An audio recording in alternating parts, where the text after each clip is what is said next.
Welcome everyone, and sorry for the glitch. Welcome to our event. I'm Halil Yenigün. I'm the Associate Director of the Abbasi Program in Islamic Studies. Today, we have a very special guest, and there are interesting coincidences that connect us. One is Andrew March was my discussant when I presented on another Tunisian, Hayreddin Tunisi, my basically most favorite Tunisian, my most favorite Muslim political thinker, and my I think like I still think that after reading Ghannouchi, I still think that he's the best. And I presented on him, and he was a discussant. And also 6 years ago, Andrew was again our guest, and I had the pleasure to introduce him again as a postdoc about his second book, The Caliphate of Islam, The Caliphate of Man, sorry. And today we are here for his new book on Muslim democracy, Essays and Dialogues, that is co-authored by Rashid Al-Ghannouchi, because this volume has a lot of new pieces the first time in English that are translated. His own theoretical interpretation of Ghannouchi, and also interviews with Ghannouchi. So our guest here today, Andrew March, is Professor of Political Science at the University of Massachusetts Amherst and visiting Professor of Government at Harvard. He's the author of three books, Islam and Liberal Citizenship, Caliphate of Man, Popular Sovereignty in Modern Islamic Thought, and with Rashid Ghannouchi on Muslim Democracy, Essays and Dialogues. Thank you, Halil, for that lovely introduction. Thanks to all of you for coming this afternoon. Delighted to be back in Stanford, where the temperature is about 40 degrees higher than it is in Boston right now. Like Halil said, I'm very happy to be discussing this book today, which is a somewhat unique sort of text. As Halil mentioned, it's comprised of three main parts. So first, is this laser thing working? No. All right. So the core of the book are 10 essays by Sheikh Rashid Ghannouchi, whom I think a number of you know is a Tunisian political philosopher, politician, and now for almost 2 full years political prisoner in Tunisia. He was the co-founder and head of the Tunisian Islamist party Ennahda since the late 1970s, early 1980s, spent almost 25 years in exile in the United Kingdom from the early 1990s, returned to Tunisia in 2011 after the Jasmine Revolution there, and his party was consistently either the largest or the second largest party during the 10 years of parliamentary democracy in Tunisia. After the coup of 21, he was at large for a while, and then with successive waves of crackdown, he was arrested again almost 2 years ago. So normally you would have him here to present his own ideas in this book, but in the existing circumstances, I have been presenting this book in a number of different contexts. So the core of the book are 10 essays by Ghannouchi translated for the first time. There's also, as Halil mentioned, a kind of long analytic introduction by me, and then about the last third or half of the book are a series of philosophical theological dialogues between him and me that we did initially over about a week in his home. Did this fall asleep again?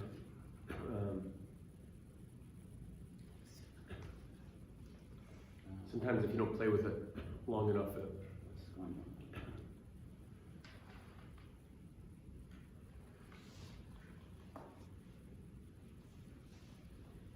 Did something happen when you... Really unfortunately, I don't know.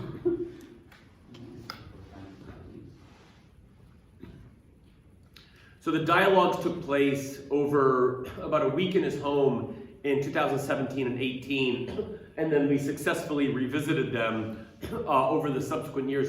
Is there any way to advance it on the laptop? Yeah. Maybe you've like left the screen or something. Maybe it's...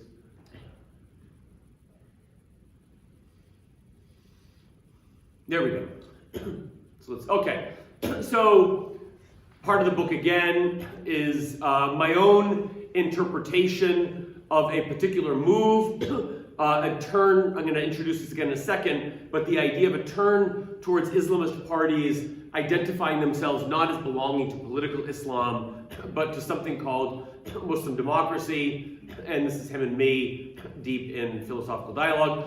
So the core idea of the book, as many of you probably know, is that in 2016, 5 years into the Tunisian revolution and democratic transition, and 2 years after Tunisians adopted a democratic constitution, after about 3 years negotiating the terms of the constitution in a constituent assembly, Ghanoushi's party, Ennahda, or the Renaissance Party, formally declared at their party convention that they had left behind membership in something called political Islam and embraced the ideology of Muslim democracy.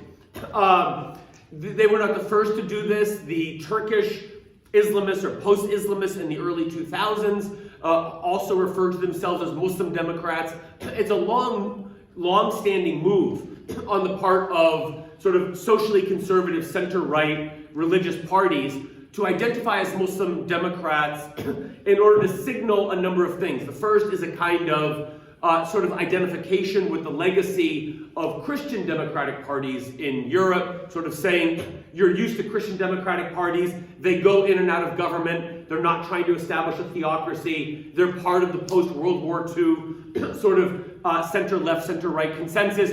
Don't see us as parties that are trying to take over a political system and bring about some kind of non-democratic form of rule. And so this is part of a kind of process of signaling to domestic and foreign actors a sort of commitment to transition, a commitment to democratic rule. But there's also a very important question here, which is, what do we make of the idea of Muslim democracy as an ideology, as a conception of politics, as a conception of government, as a shift away from one conception of politics and legitimacy and sovereignty and law to another. And on my argument, this is particularly important in with the case of Tunisia and Ghannouchi, because Ghannouchi was not only a party leader, he was not only important for Tunisian politics in the 1980s, but particularly because of his long period of exile in London, he became a very important figure, intellectual, ideological, philosophical figure in the transnational sort of Islamist movement. Halil has his book here in Turkish. This is his very important 1993 book, Public Freedoms in the Islamic State, in which Ghannouchi outlines a theory of politics, a theory of democracy, a theory of sovereignty, but one that is very, very different from the kind of regime that was adopted in Tunisia after 2011. So you have a kind of interesting case where you have not only a party that is signaling a transition or a kind of moderation, but you also have a very important figure who is known throughout the world. So I've now presented this book in Malaysia, in the United Kingdom, including at the famous East London Mosque, in Turkey, at a number of universities. So Ghannouchi, more than many ordinary party leaders, is a very important transnational intellectual figure. So the turn to Muslim democracy not only has certain kinds of implications for understanding political behavior or things like that, but is also potentially a kind of historic moment in understanding the ideological and intellectual trajectory of modern Islamic thought. And I try to signal that in my article that came out earlier this last year, After Sovereignty from a Hegemonic to an Agonistic Islamic Political Thought. And I'm going to close by explaining what that idea means. So in order to understand the ideological significance of this turn, we need to step back a little bit. And again, I'm going to spend a little bit of time talking about this book, again in Turkish, which was something that he wrote throughout the late 1980s, and then while he was in exile, and actually in hiding from the Tunisian regime in the early 1990s, and then finally published it in Lebanon in 1993. Again, the English translation is Public Freedoms in the Islamic State. And so the argument that I want to begin with is that the significance of the turn to Muslim democracy and understanding the concept of Muslim democracy requires understanding what came before it. So I want to begin by talking about what I sometimes refer to as high utopian Islamism, the Islamism that was developed and theorized by figures like the Pakistani Abu Ala Maududi, this Egyptian Sayyid Qutb, and others, that begins with this very, very vociferous claim that all Islamic politics and law and legitimacy is founded on the principle of divine sovereignty, Hakimiyatullah, the idea that God is sovereign over everything, and that therefore the Islamic Sharia is a sufficient guide to what occurs within political systems. Now, this leads to an obvious set of questions: how and who? What exactly is the divine law? How do we know it? Who says what it is? How fixed is the divine law? How specific is it? How open is it to considerations of interpretation, contingency, immediate political context, expediency, those sorts of things. But an important fact here is that those who begin to study political Islam encounter this idea that Islamists are committed to divine sovereignty, and it's a kind of totalizing, all-encompassing idea. There's no room for any other sovereignty other than God's. Everything is already sort of answered and accounted for in the divine Sharia. But at the same time, already in figures like Maududi in Pakistan, or then in British India, writing in the 1920s and 30s, Maududi emphasizes that God's agent on earth, God's deputy or caliph on earth, is not scholars, is not rulers, not a sultan, or not the office of the caliphate, but the entire people, the people at large, or the ummah. So this gives, this sort of enters into the Islamic intellectual bloodstream, this idea of the universal caliphate. So Halil mentioned my second book, The Caliphate of Man, Popular Sovereignty in Modern Islamic Thought. It's an exploration of this idea that while God may have cosmic, creative, legislative, moral sovereignty, that the agent charged with enacting this, with all that's involved in that, is the people at large. So I want to spend a few minutes emphasizing some ideas about that so we can appreciate what is going on with the turn to Muslim democracy. So one important point is that, Sunni Islam has always been sort of Protestant in the sense that there's no church, there's no divinely appointed agents between God and the people. Yes, there are scholars, and the scholars have important agency, but that agency and that authority is always negotiated and is always asserted in conversation with other scholars.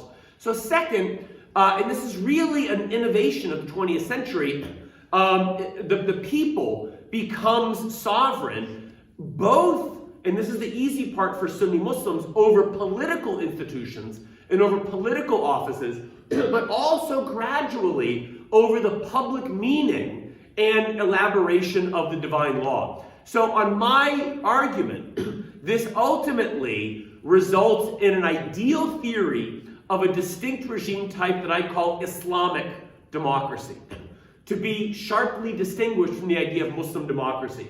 And again, on my reading, Ghanouchi's 1993 book, Public Freedoms, is kind of the culmination of this development of a regime that is fully democratic but also fully Islamic. I elaborate this through a treatment of the problem of sovereignty. I want to focus on three sorts of questions. First, when we talk about sovereignty, we talk about the idea of constituent power, the authority or the power to create political institutions. Now, in Islam, that is somewhat complicated because classically in Islamic law, it's claimed that the office of the caliph, not the people at large as the caliph, but a single office, is already mandated or ordained by God. That's already created by the law and not up to the people to decide. So in Sunni Islam, it's very easy to say that we must have a caliph, but the caliph does not rule by divine appointment. The caliph is elected by the right sorts of people. Even ISIS says this. ISIS says it's a divine obligation to have a caliph, but the caliph is chosen by the actual representatives of the people. So it's not particularly hard in Sunni Islam to keep on expanding who the body of electors is that gets to choose the caliph. But throughout the history of 20th century Islamic thought, the scope to create new institutions widens in various democratic thinkers. So by the time Ghanouchi is writing in this book, he has long sections talking about constitutional drafting, constituent power, and how the specific offices that will be created to govern a Muslim people are up to that people to decide. They choose which offices govern them based on their own judgment of their own moral obligations as well as their own immediate political interests.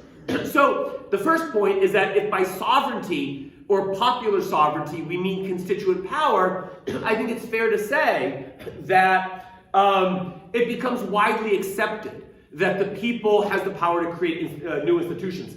As a small side point, the much briefer democratic transition in Egypt, which only lasted from 2011 to 2013, when you had the Constituent Assembly in Egypt, you had very radical Salafi parties, including a number that had evolved from the kinds of radical jihadi terrorist groups that operated in Egypt in the 1980s, and out of which Al-Qaeda was partially formed. And they would write in their own electoral manifestos, "Ash-Sha'ab masdar as-sulutat," the people is the source of all political powers. So that's fairly easy. But then you can say, well, fine, the people can elect its rulers, but it can't actually change what the divine law is. So a second element of, if you're going to say that these are actual theories of popular sovereignty, a second element has to involve some treatment of how law is made. And very briefly, in Ghanouchi's Ultimate Views by 1993, he says that the divine law, the Sharia, is the ultimate governing authority in a Muslim state. But what the Sharia is to a large extent determined by the people. It is subject to public interpretation. Ijtihad, or ongoing interpretation, is not just something that's done by experts like religious scholars, but is sort of a public kind of thing. So if anybody's familiar with, figures like the German philosopher Jürgen Habermas, that talks about discourse ethics or public reason, there's a comparison to be made between those views and Ghanouchi's understanding of how the Islamic Sharia is made. It sort of belongs to the entire people and not only to the religious scholars, and it's not only a matter of technical interpretation of Scripture, but it's also a matter of kind of public deliberation about what is in the public interest now, as opposed to what is timeless in God's in God's revelation. And then finally, of course, sovereignty involves coercive power, coercive authority. Who is going to wield violence? Who is going to exercise the sword. And that also is an area in which these modern Islamist democratic thinkers assign more and more authority to powers that are directly accountable to the people. So, I want you to remember this slide, because in a few minutes, there's a comparative slide coming about Muslim democracy. So, I want to emphasize this older idea of an Islamic democracy as an ideal type. So if you're talking to Islamists in the 80s or 90s, or perhaps today, and they say, we believe that the state should be democratic, but that's not incompatible with being faithful to God, they're talking about a certain kind of ideal theory that doesn't exist anywhere in practice, but is very sort of intensely held as a political ideal. So I want to outline 7 features of this ideal type to contrast it with what Ghannouchi starts to write in these essays that we translated in On Muslim Democracy. So the first is the absolute centrality of this trope, this theory of the people as God's caliph. And in fact, it was very funny because Khalil had a bookmark here that led right to one of the many discussions of Allahi Hanafasi. And so, a very short sort of personal digression. I was going to Tunisia to a conference. It ended up being canceled for security reasons, but in 2013 or 14 or something like that. And I figured, okay, I'll give a paper. I was working on a number of other issues on Islamic legal theory and religious freedom and things like that. So I said, okay, I'll write a paper on Ghannouchi's views on how to make law, on legal theory, and I'll go take a look at this book. And I was sort of in between my first and my second book project, and I wasn't really sure what I was going to do. And so I started reading this book, and immediately what I became struck by is how central and ubiquitous this concept of the universal caliphate was for Ghannouchi. That was the entire foundation of everything. The foundation of moral anthropology. What is the human? What are the human's capacities? What are the human's rights? What is the foundation of politics? What is the foundation of a legitimate political order? What indeed is the entire foundation of Islamic political philosophy? So the fundamental thing here is that as a kind of comprehensive theory of politics, the theory begins with this statement of what is the human being, what is the human being's place in the cosmos, and what is the relationship between the people at large to other created institutions. So the central concept is this metaphysical one, that human beings by nature, or not by nature, but by creation, are God's deputies or lieutenants or vicegerents on earth. And that involves many, many things. But I want you to remember that because of the shift in the Muslim democratic writings. The second point, and this is a bit of a political theory sort of term of art, politics is perfectionist. It's not just about managing conflict. It's not just about economic development. It's not just about making sure the electricity is back on, or managing conflict between different groups. Here's a quote from many of Ghannouchi's writings. The purpose of politics is to create the conditions for people to live in innate accord, to wafuq fitri, with the divine law. So you see that there's this sense that politics has this high status. Politics is about creating the conditions for human beings to realize their ultimate purpose in nature. Third, Islamic democracy maintains a commitment to divine sovereignty and various meanings of the divine law. Four, while this is a theory of democracy, it's a theory of democracy that is based on the assumption of moral unity. So, I'll come back to this theme again, but many theories of democracy, like the theory of democracy on which the American Constitution is based, if you read the writings of James Madison, begin with the assumption of disagreement. persons disagree about their interests, about the ultimate meaning of life, about their passions. And there's no way to get rid of this disagreement without extinguishing freedom. So the fact of life is that people have differences about their interests and their passions, and the purpose of politics is to manage those disagreements without leading to either civil war or tyranny. In Ghanouchi's earlier theory, the entire assumption is that there is a fundamental moral unity in the population. So there's diversity. There are non-Muslims, and they have extensive freedoms and rights and a scope of toleration. But the fundamental assumption is that the people is the ummah. The people is Muslim. The people is comprised of committed Muslims, not perfect, not omniscient, but decent, committed Muslims that want to aspire to this status as God's caliph. So when you look at comparative constitutional theory, right, we talk about in this country the separation of powers, the balance of authorities and things like that. In Ghanouchi's theory, there's a place for those things, but not at the expense of a fundamental assumption of moral unity on the part of the people. Fifth, the people is the source of all political authorities. There are no authorities that have a right to govern unless they've been appointed by the people. This includes religious scholars. This includes people that come to power through force. The only source of political legitimacy is popular appointment. Sixth, this involves significant constituent power. Exactly how offices are to be created and arranged is subject to popular constitution making. And seven, and here I think is the core development in democratic thought, is widespread popular participation in lawmaking, including in the Sharia.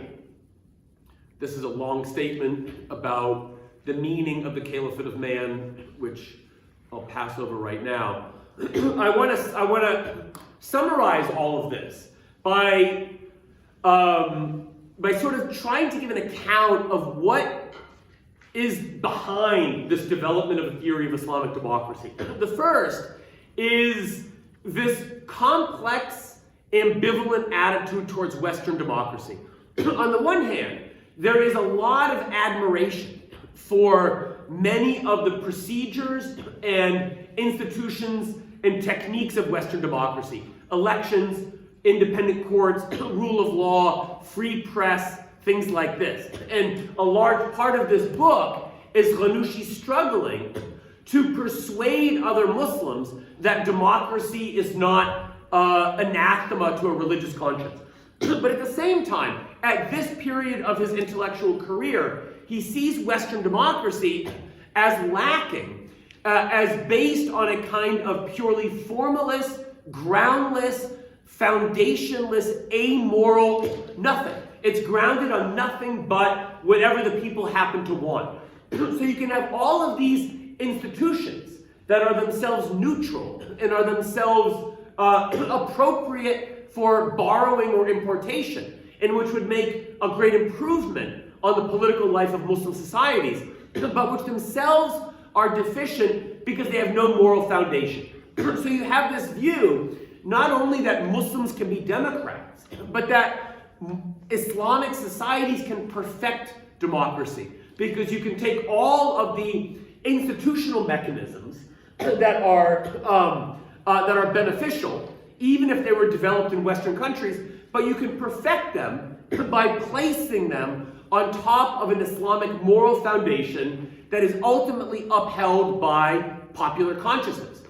So, in a very interesting sort of discussion, he talks about what is the ultimate check against tyranny. This is the purpose, after all, of politics, of law, and of democracy, is to prevent dictatorship. So he mentions this kind of like Montesquieuian, Madisonian answer of pluralism combined with institutional design, right? We're always thinking about this now with Trump again. If Trump really intends to become a dictator, what could stop And we hope its institutions and the complexity of our political system, not virtue on the part of either the people or the rulers.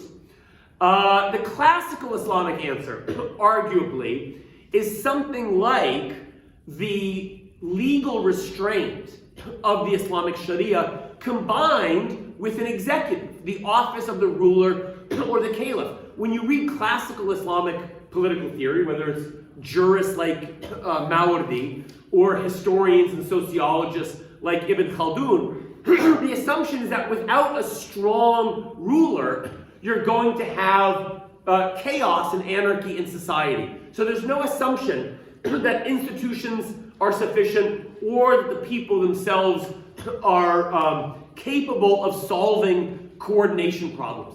So here you can see a significant sort of twist on these two answers in Ghanouchi's earlier Islamic democratic theory.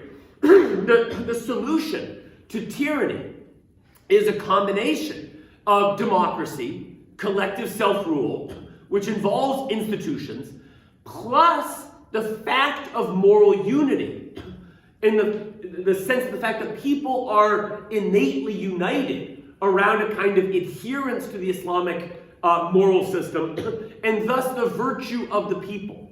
So, when Ghanouchi's talking about how an Islamic democracy avoid tyranny or avoid deeply immoral actions, like Western democracies are capable of doing, his answer is that the people would never allow this, because the people owns the divine law. It does not belong to the ruler. It does not belong to the state. The law that governs the state is not held in this sovereign capacity by the ruler, but is rather sort of held in trust by the entire people. And so this combination of an innately virtuous and moral population combined with institutional design and institutions of civil society will solve the problem of the temptation of tyranny. And that's another important thing that he changes his mind on.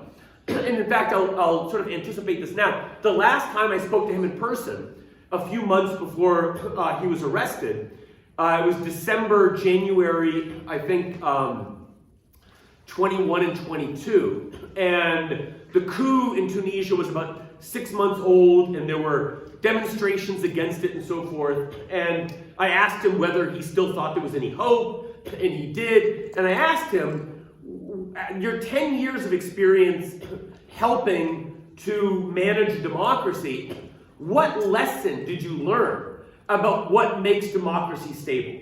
How does democracy succeed? How do you prevent democratic backsliding or turn to authoritarianism? And without pausing, he said, the agreement of elites, elite bargaining, elite negotiation. So his lesson from his experience in democracy was that democracy is held together by elites that disagree on policy and other things, agreeing to preserve democracy. And it's a very sort of far cry from a lot of the assumptions of his earlier theory.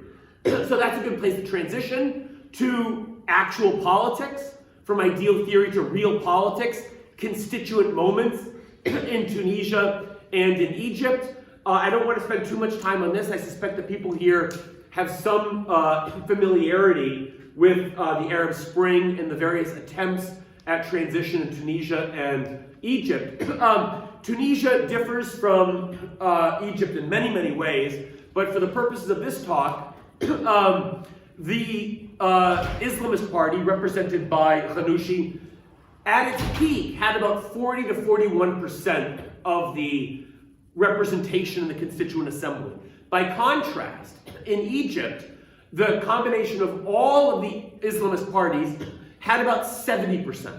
So Ghanouchi's party was substantially represented. They provided the prime minister in the first transitional government, but they were not in a position to dictate politics.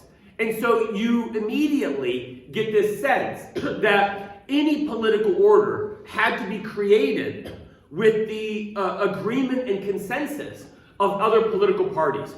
So you get the reality of actual politics, as opposed to some of the idealizing assumptions of his earlier theory. The necessity of coalitions, the shifting nature of public opinion, really existing difference. The actual differences that people have, as opposed to the differences that you imagine they would have in ideal circumstances. In addition to this, you have the reality of governance. So this is a quote not by Ghannouchi, but by one of his deputies, who's also now been in jail for over 2 years in somewhat worse circumstances than Ghannouchi himself. He says, Islamism ended once Ennahda entered government and shared responsibility for social and economic provision, and became accountable to the electorate and to civil society. So you sort of have this suggestion that Islamism can function as a moral ideal, as an oppositional ideal, but once you're actually governing a state, the things that you think politics is about are not really what politics is about. All right, I want to give you here now 2 different quotes by Ghannouchi, only a year apart, that in my mind sort of exemplified this turn from Islamic democracy to Muslim democracy. In 2012, Ghannouchi republishes a book with the statement, the state loses its legitimacy and its right to obedience to the extent that it departs from the law that is the Sharia. So the Sharia is still the law. This is what discredits every accusation against the Islamic State that it is an absolutist authoritarian state. By contrast, a year later, when he is talking about the new constitution that's about to be voted upon, which contains no reference whatsoever to the Sharia, he's trying to defend this to his own followers, to his party, to people that might vote for or against this constitution. In Islam, there is no church that can monopolize the interpretation of Islam. But this is left rather to the Ummah and the people through its institutions that translate the meanings of the phrase Arab Islamic identity. And so when the question of the Sharia was raised, we found it to be a subject of disagreement. But constitutions are not adopted on the basis of what there is disagreement around, but rather what is agreed upon. So I gave you 7 attributes or features of Islamic democracy as an ideal theory. On my reading of all of the essays in this book, I don't know if your computer's going to die, or if it's plugged in, or if that's a different one. And based on my dialogues with him, my argument is that the ideology of Muslim democracy is based on the following 6 features. The first is a deep, deep commitment to the concept of freedom. So some of the most important essays in this volume: Basic Freedoms in Islam, Chapter 1, Chapter 4, Freedom First, also Chapter 2, The Dialectic of Unity, Difference, and Political Pluralism in Islam, are very, very important and sophisticated meditations on various concepts of freedom. So political theorists like to talk about things like positive freedom versus negative freedom. Positive freedom being something like freedom is doing what God wants. Freedom is obeying Islam. He does not abandon that conception of freedom, but he also spends a lot of time talking about how other kinds of freedoms, negative freedoms, not being coerced, not being compelled to follow certain kinds of religious obligations, civic freedoms, the freedoms of civil society, how all of these have a deep and authentic foundation in Islam. So that, to a certain extent, is the kind of moral core of this turn to a pluralistic, non-morally unified conception of politics. Second is a different conception of politics. So you'll remember here, there was this perfectionist conception of politics, where politics is about creating the conditions for us to be good Muslims.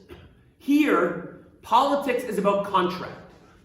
It's a contract between specific parties around worldly goods, security, political freedoms, democracy, economic development, contracts, those sorts of things. Third is a recognition of the fact of pluralism. So in lots of Muslim writing about politics, you have this sense that everybody, for the most part, is Muslim, and then you have certain stylized minorities. You have good Jews and Christians that can practice their religion without being a threat to the state.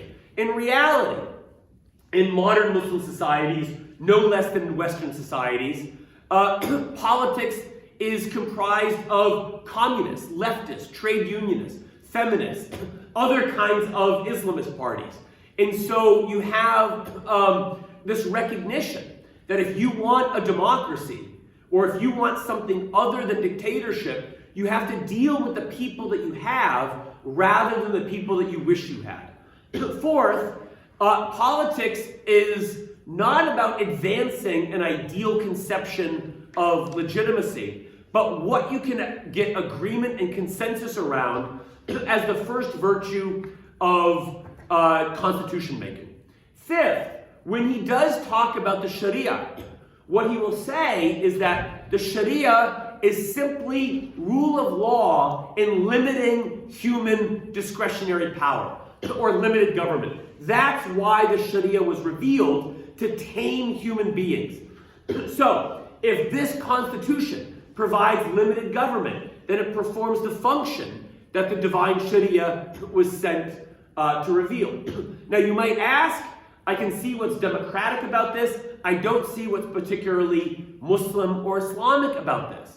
And there's two answers. First, in all of his essays on the importance of freedom, these are theological discussions. He talks about what makes an Islamic religious observance or act valid or valuable or meritorious. And so there's a theological element to his defense of freedom. But he also replaces all of that talk about the universal caliphate or the caliphate of man with an emphasis on the covenant of Medina. So when the Prophet Muhammad moves to Medina, he establishes a kind of covenant or contract with the various tribes of Medina that include Muslims as well as Jews and others. And for Ghannouchi, the covenant of Medina is this great sort of metaphor and proof text of the legitimacy of political pluralism in Islam and the legitimacy of a state that prioritizes an emphasis on agreement around worldly goods as opposed to aspiring to some kind of religious perfection. We started a little bit late, so I'm going to sort of pass through these a little bit. These are just quotes that kind of flesh out what I was saying in the previous slide. This one about the importance of constitutions being founded on consensus.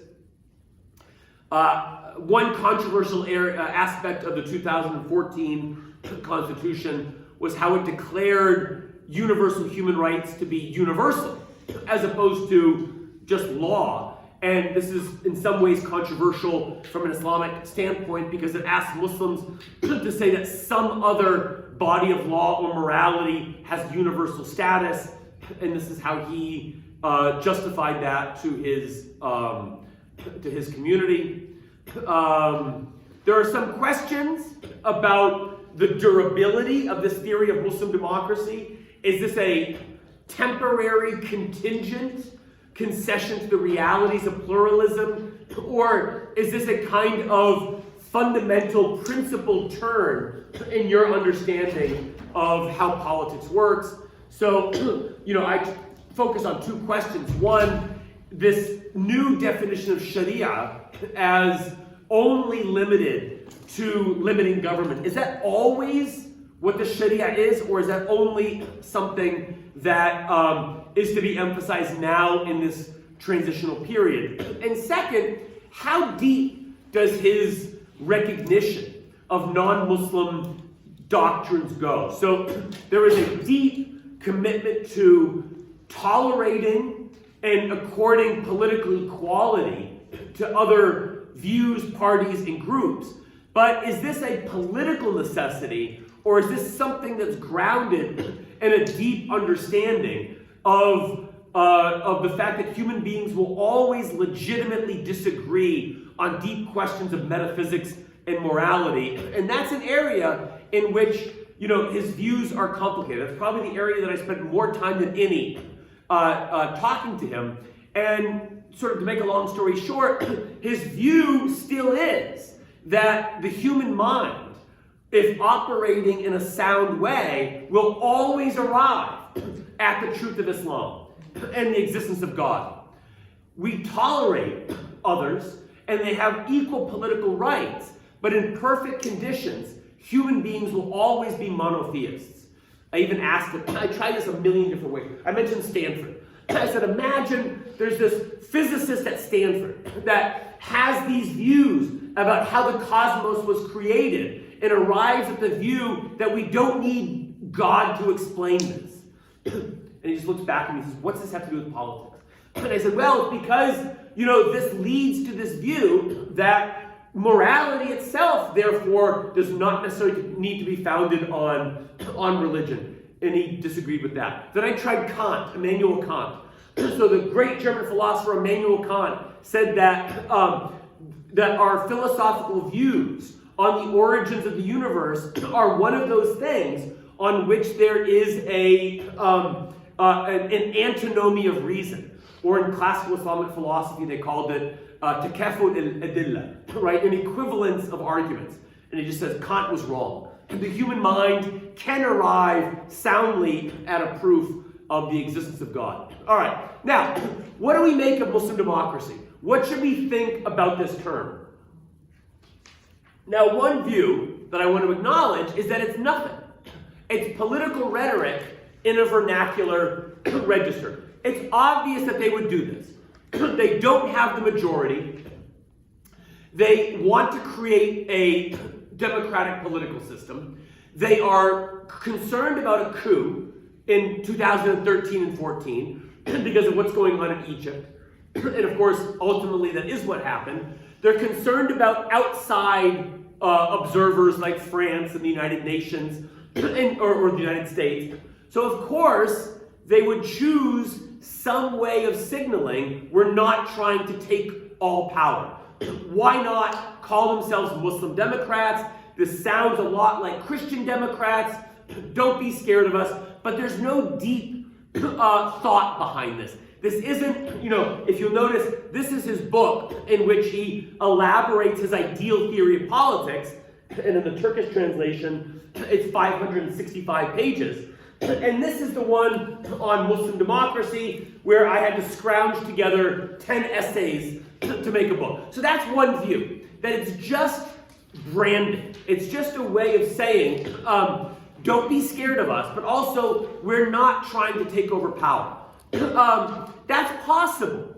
And I don't want to dismiss that motivation and that immediate sort of political context. But it doesn't mean that there isn't ideological meaning in this term, and it doesn't mean that there isn't a kind of change in your assumptions about politics that are signified in this term. So a second possibility, for those of you that are familiar with sort of Anglo-American political philosophy and perhaps the work of John Rawls, that my first book was about. So Rawls talks about political agreement in deeply diverse societies. And Tunisia, like Turkey, is one of them.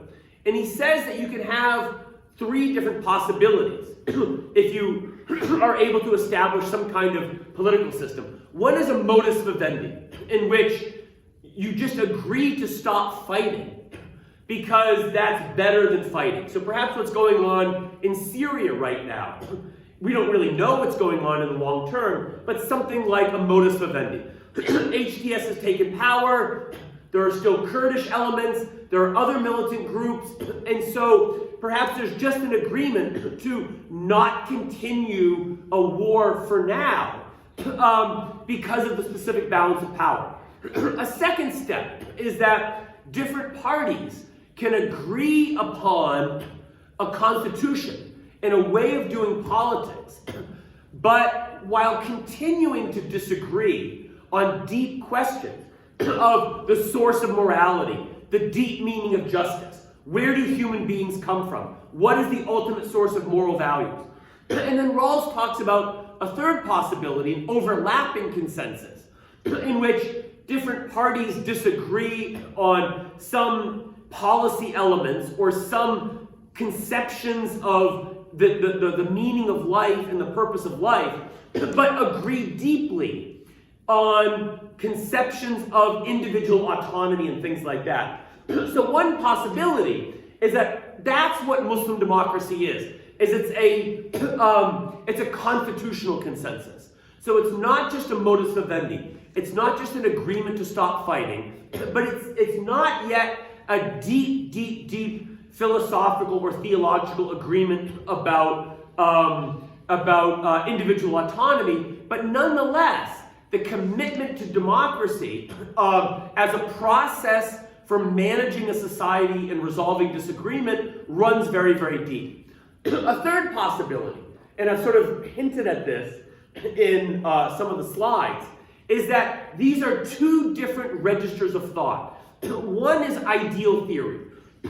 In an ideal situation, with, let's say, some of these idealizing assumptions are a society with widespread religiosity and widespread agreement about morality, you'd get this kind of democracy, an Islamic democracy.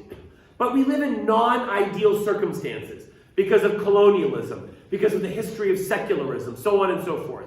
And so, in these non-ideal circumstances, you prioritize other things. Excuse me. Democracy is more important than a perfect Muslim society. Just stabilizing democracy is a greater priority than your sort of idealizing assumptions. So if you go back and you look at essay 4 in this book, freedom first, and this is, he's giving a lecture to some Muslims in Birmingham, England, I believe.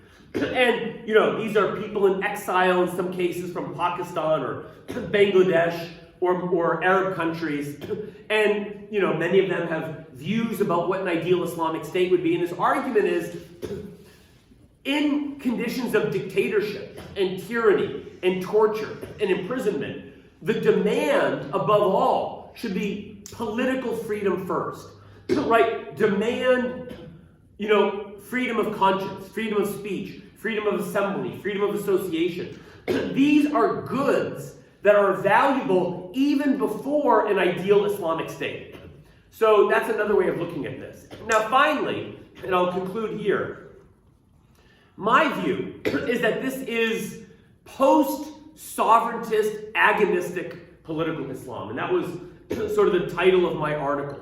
Post-sovereigntist, because you'll notice that unlike in the theory of Islamic democracy, all of 20th century Islamism was obsessed with the problem of sovereignty. First divine sovereignty, and then figuring out how to balance divine and popular sovereignty. But sovereignty is a specific mode of thinking or imaginary. The idea of sovereignty implies a certain kind of unitary, final, determinate way of thinking. Some agent, God, a king, the people, speaks in a kind of unitary voice and pronounces at some point a specific determinate will. And so you'll see all of these discussions. What does it mean to implement divine sovereignty? When can the people be sovereign? In all of the Muslim democratic writings, the whole obsession with sovereignty goes away. There's no assumption that you can have this unitary agent, whether it's God or the people, that speaks in some sort of definitive, definite voice. So that's the first thing, is that this is how to think about politics without the kind of specter of sovereignty hanging over your head. And second, the agonistic point involves two observations. The first is this deep acceptance of pluralism. Ghannouchi recognizes that politics is comprised of radically differing antagonistic groups. And that's not an exception. That's the actual nature of politics. And accepting that gives you a very, very specific approach to democracy. But at the same time, this doesn't mean that democracy just means secularism or moderation at all costs or abandoning any of your own policy objectives. It simply means that democracy is the space that you use to preserve a life that's outside of either civil war or dictatorship, but it's also a space in which it is legitimate to continue to struggle for your own partisan or religious ends. But the idea behind agonism is that democracy defines your ultimate commitments. So you could be a secularist, but in favor of democracy, and you can be an ally. You could be an Islamist, but hostile to democracy, and you can be an enemy. So that friend-enemy dichotomy, that line where you're drawing that distinction, becomes for Ghannouchi defined around your commitment to democracy as opposed to your commitment to Islam. So we're a little over time, so I'm going to end there and open it up for discussion.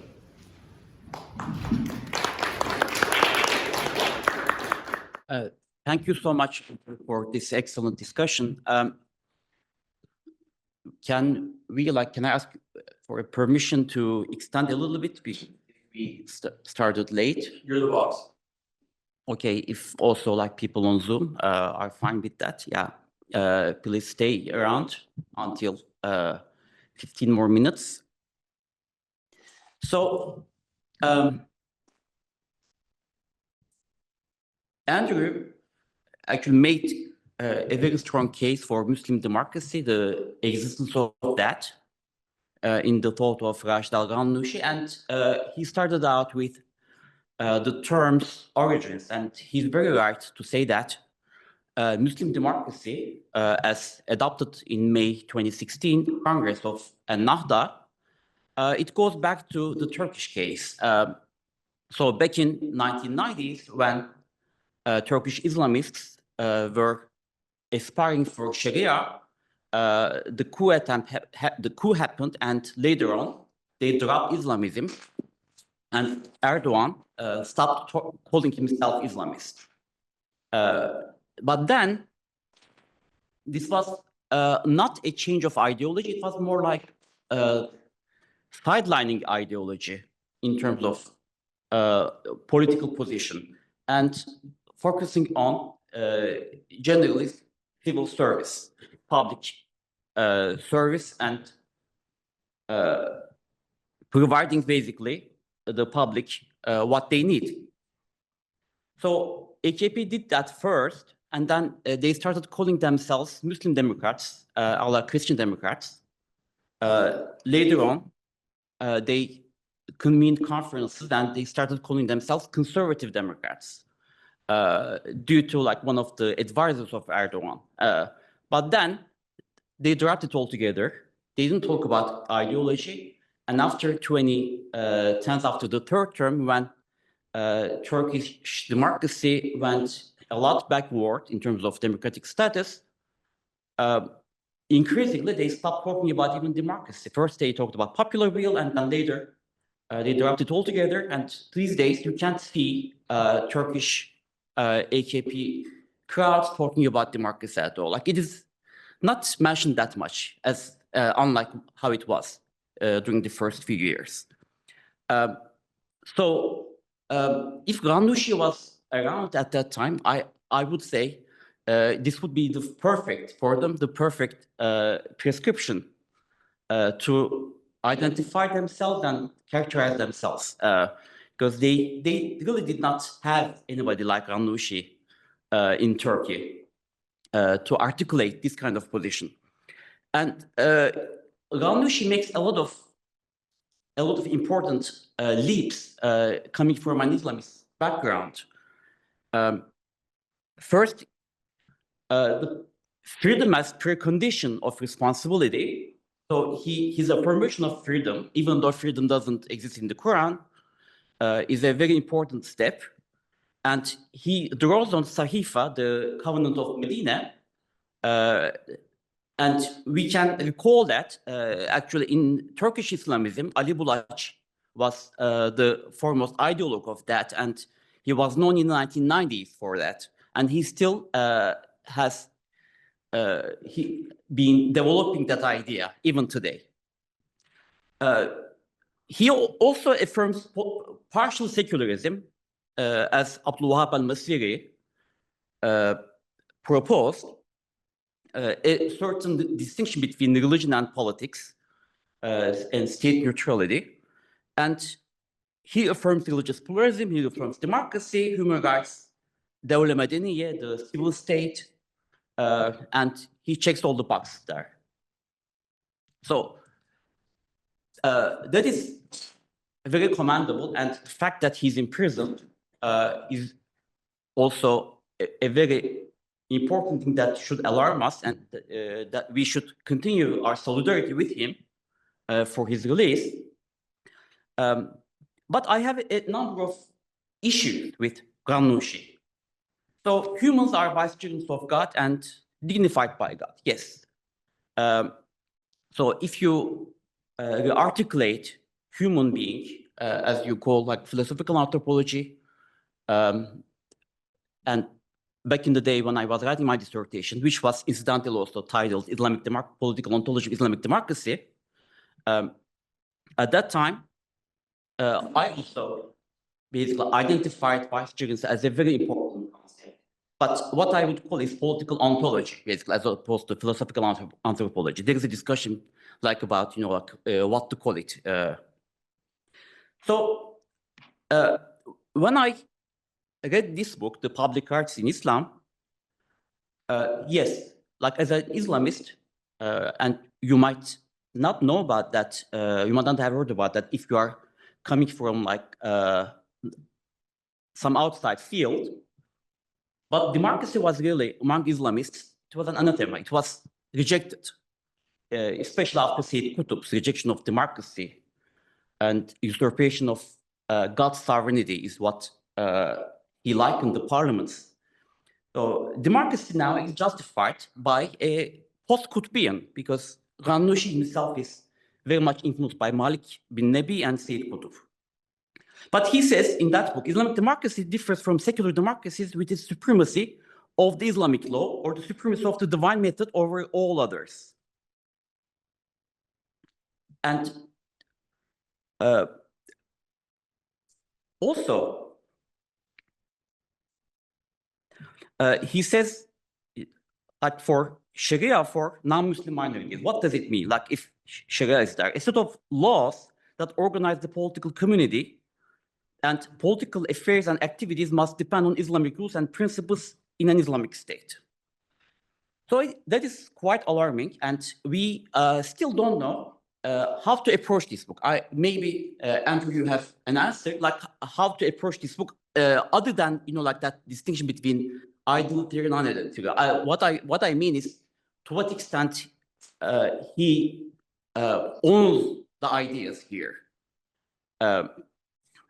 This is important because you can approach it in a number of different ways, and one is the Rawlsian ideal theory, non-ideal theory. So can we, my question to Andrew is this something like a theory of justice versus political liberalism?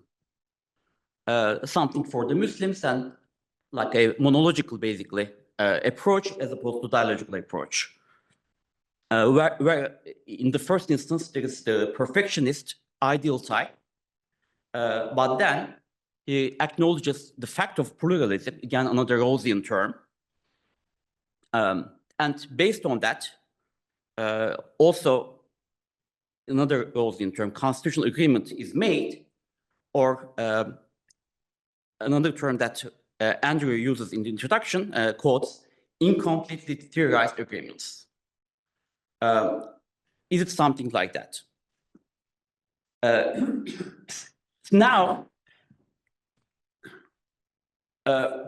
this question bears very much importance for all of us, because like if in the ideal theory these features exist, then at a point when Ennahda people or Islamists are a majority in Tunisia, then what would happen?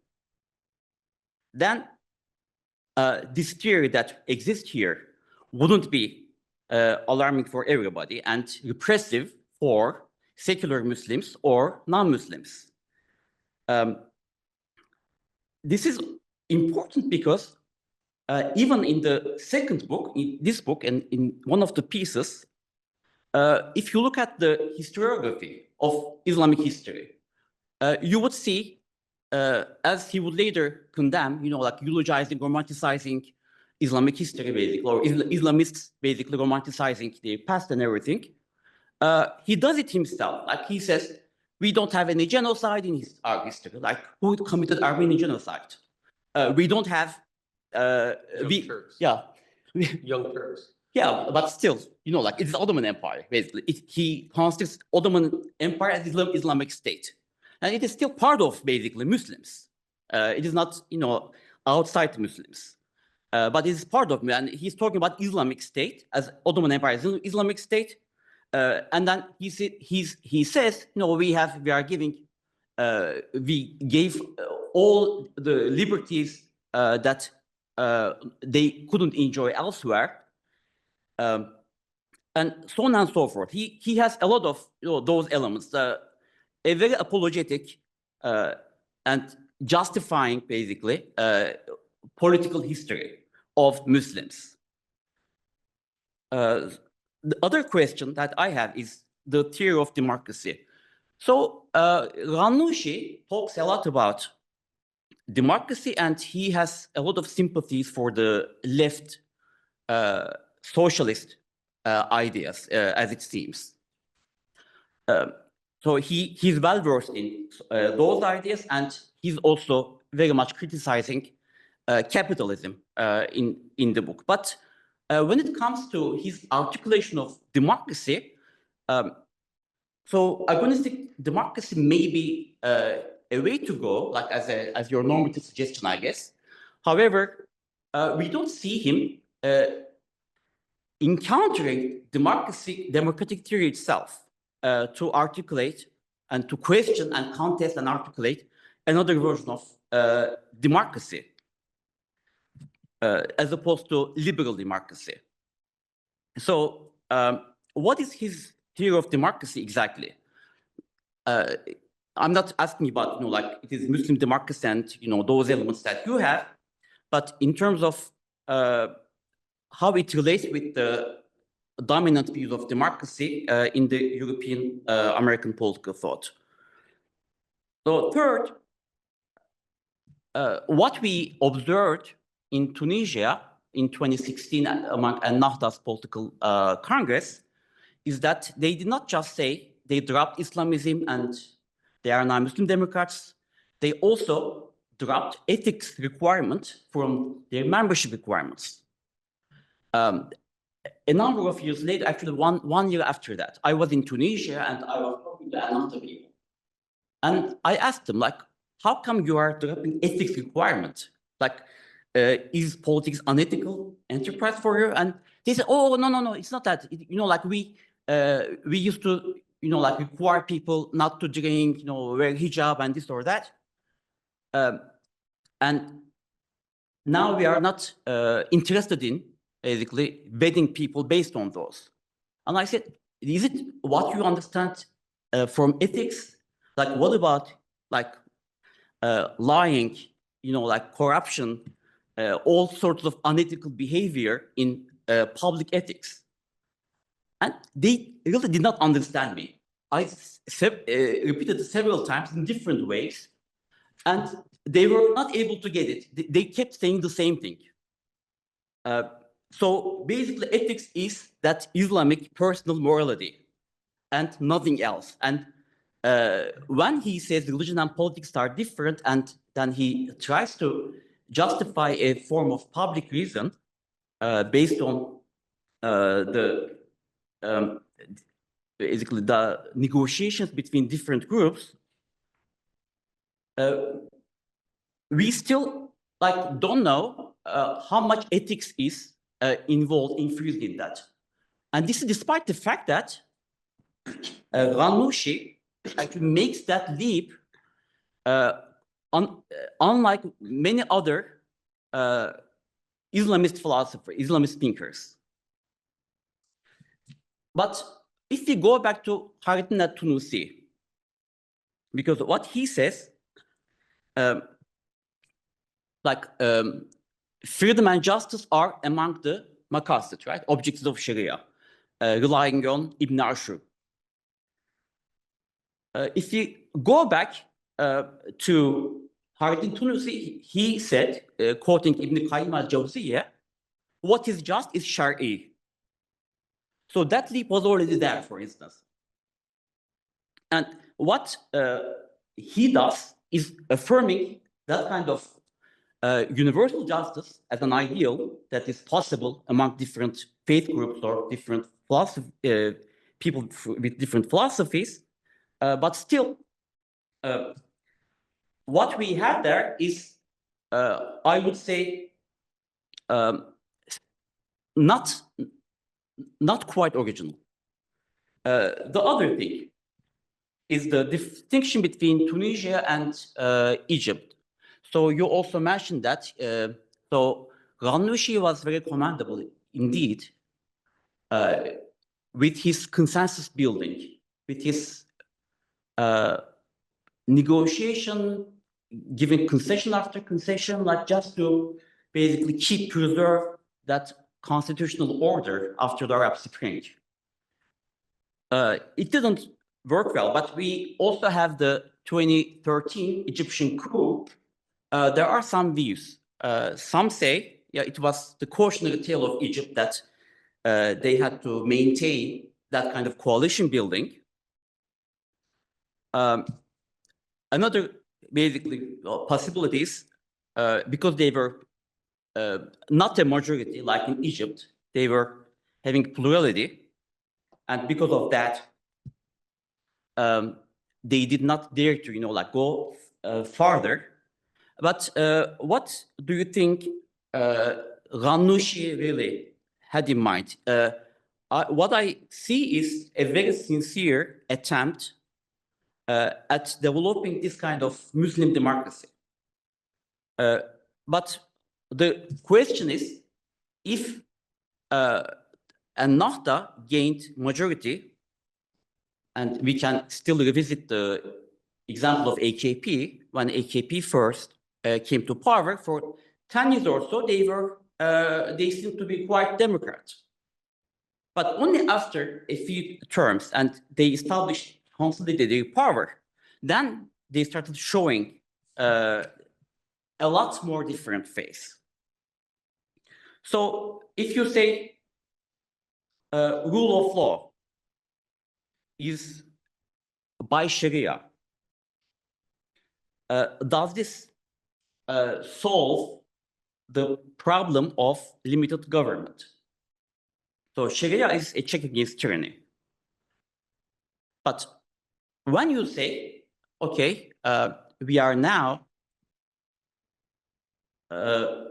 not at that stage of imposing Sharia, but then if you leave it inarticulate, untheorized, incompletely theorized, and later on,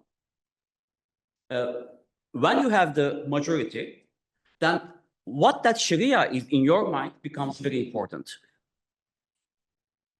Because he doesn't really change much in terms of the HUD requirements. He doesn't say, okay, we have to change HUD, we have to, eliminate, as far as I see, maybe I'm wrong, we have to eliminate, the chopping off hands and, stoning and this or that. He really, I did not see him, at least what I saw. It is just, moratorium on these kind of requirements. But when the time is right, what would happen? And isn't this really a big problem? But the real problem here is, and this is true for most Islamists, maybe almost all Islamists, the conflation of community with society.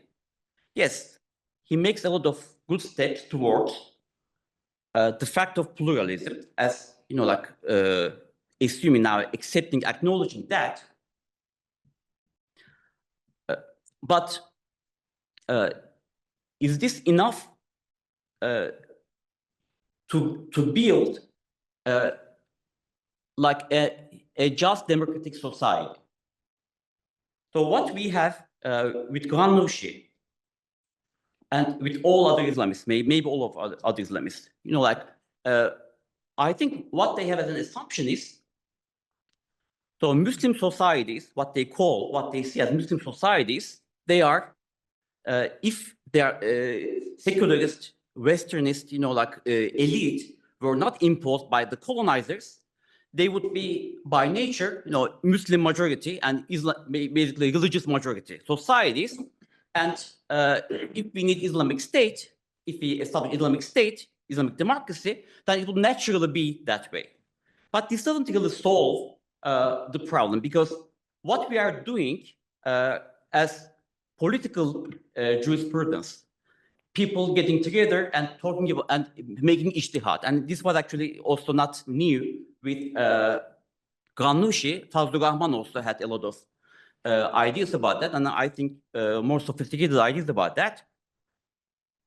But the fact is, if we leave Sharia to jurists and don't care about the Sharia as what they have, and just expect them to come up with a better version of Sharia, and then mind our business, basically the business of politics, because we are all different people from different backgrounds, different philosophies, different religions. This would create a democratic condition, as opposed to like having a shura among only the religious people and pretending that this would enable an Islamic democracy just because you assume that Muslims are the majority and Muslims would want Sharia. And finally, what you said about post maybe jurisprudence ethics, that is, I think, the gist of the matter. Do you think, like a time would come when Muslims would reclaim political philosophy from the jurists? Because right now, jurists pretend that they have the sole authority to create the politics, the political theory of Islam. But, like back in the day, going back to Al-Farabi, there was a separate, distinct genre of political theory. Right now, what you see in terms of political theory, because like Ghannouchi not being a jurist and not coming from a strong madrasa background, he articulated a political theory, and this is basically a step to that direction. But would that time come to create the political philosophy, reclaim the political philosophy? Yes, these are my questions, and if you can, just in a few minutes answer, then we can move on to the QA session. We want to open it up first. Yeah. Okay. Yes. That's a better idea. Yeah.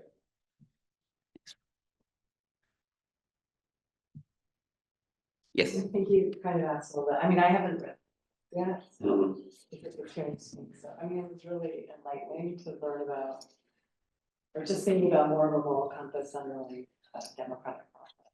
But I guess I was asking also about non-Muslims, if they're not part of the, like they're not, what is their status? Like, is it that they kind of tolerate, how are they participating? Yeah. In the former theory, the Islamic democratic theory, as So I well. think I thought in his Muslim, or maybe in Muslim democracy, he says they can. Okay, so maybe. Yeah, in the Muslim democratic theory, there's no religious preconception to membership. Although this touches on one of the things that Halil was asking. In one of the essays, one of the more important ones in here,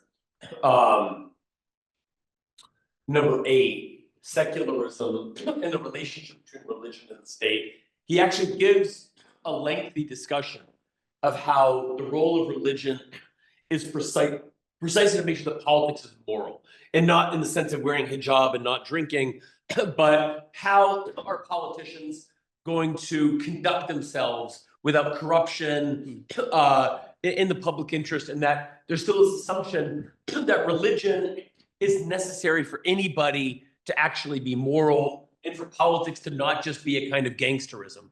But in the theory of Muslim democracy, nobody's political status or rights is in any way determined by their religious identity. It's not known in that sense. In the former theory, Islamic democracy, religious identity is much more important, but this is where you get the idea these are public freedoms in the Islamic State. Everybody has the right to participate. He has a long section arguing against Islamists that prevent women from serving in responsible offices, right? So Maududi would say women can't really be members of parliament or ministers. And so Ghannouchi has pages and pages arguing against that. Same thing about non-Muslims. But the assumption is that if the foundation of the state and society is this kind of pious Muslim majority, that nobody can really undermine that. So people are serving in public or technical capacities, but not in ways that challenge the fundamental basis of the state or the society. But nobody's political rights are subject to that kind of scrutiny.